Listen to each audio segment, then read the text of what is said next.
اللہم صلی علی سیدنا محمد وعلی آل سیدنا محمد کما صلیت علی ابراہیم وعلی آل ابراہیم انک حمید مجید اللہم بارک علی سیدنا محمد وعلی آل سیدنا محمد کما بارکت علی ابراہیم وعلی آل ابراہیم انک حمید مجید۔ بسم اللہ الرحمن الرحیم۔ آپ تمام تر لوگوں کو چوتھا جو روزہ ہے بہت بہت مبارک ہو، اور آج کا مبارک دن بھی ہے کیونکہ ایک تو آج جمعہ بھی ہے اور آج رمضان 15 مارچ بھی ہے اور رمضان مبارک کا یہ پہلا جمعہ ہے، تو آج کے دن کی فضیلت کے حوالے سے بات بھی کریں گے اور سب کی طرف سے بہت مبارک۔ جی سب کو بہت مبارک بھی، میری مدیحہ نقوی اور نور بھائی کی جانب سے۔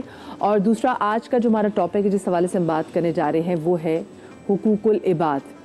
اللہ پاک اپنی کتاب میں کہتا ہے کہ میں اپنے حقوق معاف کر دوں گا لیکن میں حقوق العباد معاف نہیں کروں گا۔ آخر کیا وجہ ہے کہ اتنے اللہ پاک کی نظر میں یہ امپورٹنٹ ہے اور اللہ پاک نے اس کو اتنی امپورٹنس دی کہ اللہ پاک نے کہا کہ میں اپنی سب چیزیں معاف کر دوں گا لیکن اگر میری کسی بھی مخلوق کو ایذا پہنچائی ہو، تکلیف دی ہو تو میں کبھی وہ معاف نہیں کروں گا۔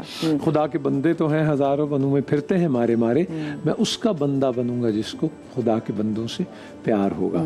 تو ذرا تعارف فرما دیجیے کون کون سی شخصیات؟ بالکل جی، ہمارے ساتھ ڈاکٹر میمونہ مرتضیٰ روز کی طرح۔ السلام علیکم میمونہ آپا۔ وعلیکم السلام۔ ہمارے ساتھ اسد ایوب، ہمارے بہت ہی پیارے نعت خوان ہمارے ساتھ موجود ہیں۔ السلام علیکم اسد۔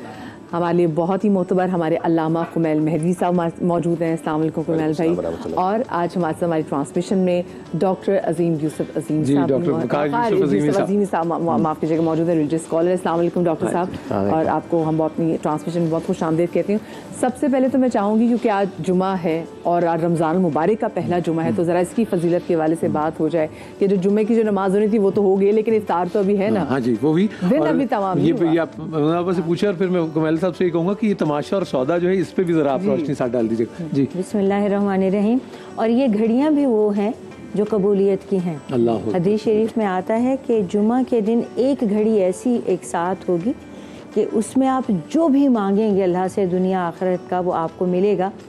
پھر صحابہ نے بار بار استفسار کیا تو آپ نے فرمایا کہ وہ عصر سے مغرب کے درمیان ہے، اور اکثر صحابہ کرام کا بالخصوص تو ان کا یہ معمولات میں سے ہو گیا کہ وہ عصر سے مغرب تک مسجد نبوی میں بیٹھ رہے تھے اعتکاف کی نیت سے اور مستقل دعائیں کرتے رہتے، اذکار کرتے رہتے۔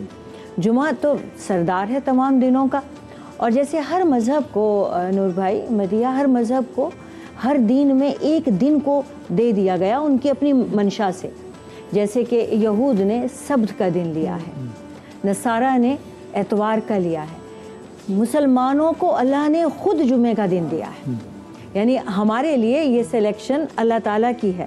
اور دوسرے اس دن میں اللہ تعالیٰ نے یہ دنیا بنائی ہے، کائنات کی تخلیق، حضرت آدم کی تخلیق جمعے کے دن ہوئی ہے، اور پھر قیامت بھی جمعے کے دن سگنیفیکنس جو ہے جی، پھر قیامت بھی جمعے کے دن آئے گی۔ تو اس کے لیے یہ اس دن کی فضیلت جو ہے ہماری دعاؤں کے ساتھ اور عبادات کے ساتھ ان ساری چیزوں کو لے کر، اور پھر دیکھیے کہ آپ صلی اللہ علیہ وآلہ وسلم نے اس دن جیسے اللہ تعالیٰ کے حکم سے کہ آپ اپنی خرید و فروخت کو ترک کر کے اس کا اہتمام کیجئے، آپ تشریف لائے تو آپ کو محسوس ہوا کہ پسینے کی بو آ رہی ہے، لوگ تھکے ہارے دور سے آ کر کے جمعہ اٹینڈ کرنے کے لیے بیٹھ گئے، تو آپ کو محسوس ہوا کہ جو اپنے گھروں سے آئے ہیں مدینہ منورہ کے جو مقامی ہیں انہیں بھی اور آپ کو بھی محسوس ہوا، کیونکہ آپ کے مزاج مبارک میں بہت نفاست تھی۔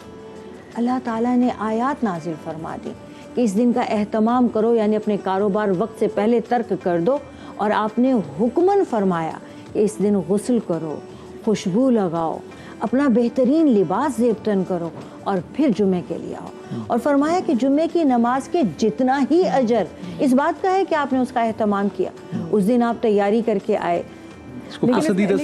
لیکن اس میں ہم لوگوں کے لیے بھی کلیئر کر دیں کہ وہ تو رسول پاک صلی اللہ علیہ وسلم ہے، تو مطلب انہوں نے اپنی محبوب سے جب آپ جاتے ہیں، ہم نماز کے لیے جاتے ہیں، ہم نارمل اپنی پریزنٹیشن چھوٹی کی جاتے ہیں، ہم کسی سے ملنے جاتے ہیں، ہم کتنا تیار ہو کے جاتے ہیں، نہا کے اسمیل نہ آئے، تو یہ تو اللہ سے ملاقات ہے نا، تو یہ مت ذہن میں رکھیے گا کیونکہ رسول پاک صلی اللہ علیہ وسلم کے اگر مزاج میں نفاست تھی تو ان کو برا لگا ہوگا تو انہوں نے کہا نہا کریں، ایسا نہیں ہے، لیکن ان کے کہنے کا مقصد تھا کہ اگر کسی نے یہ سمجھا، ایگزیکٹلی میرا یہ کہنے کا کہ یہ جو ڈیکورم ہے تو وہ اس کا تھا۔ اچھا ایک لگے ہاتھوں پوچھتا چلوں کہ آج کے لیے بھی کہتے ہیں جمعۃ المبارک ہی ہم نے سنا اور کسی دن کے ساتھ نہیں آتا. اس کی مبارک دینے میں کوئی حرج تو نہیں ہے؟ اس پہ بھی سوال ہوتا ہے دینی چاہیے بالکل نئی بات ہے ویسے. اچھا نہیں ہے تو جمعۃ المبارک ہی کیوں کہتے ہیں؟ جمعہ ہے ہی مبارک دن نا, ہم تو پھر کہہ سکتے ہیں کہ جمعہ مبارک. ایگزیکٹلی اس میں کوئی وہ نہیں ہے, لیکن یہ نئی بات ہے. اچھا نہیں ہے جی, بہت پہلے نہیں ہوا, پہلے مبارک نہیں تھا. نہیں, جمعہ مبارک تھا, مبارک نہیں دیتے تھے کا رواج. اچھا, سوشل میڈیا نہیں تھا. صاحب کوہل بھائی آپ بھی اس پہ ذرا روشنی ڈال دیجیے.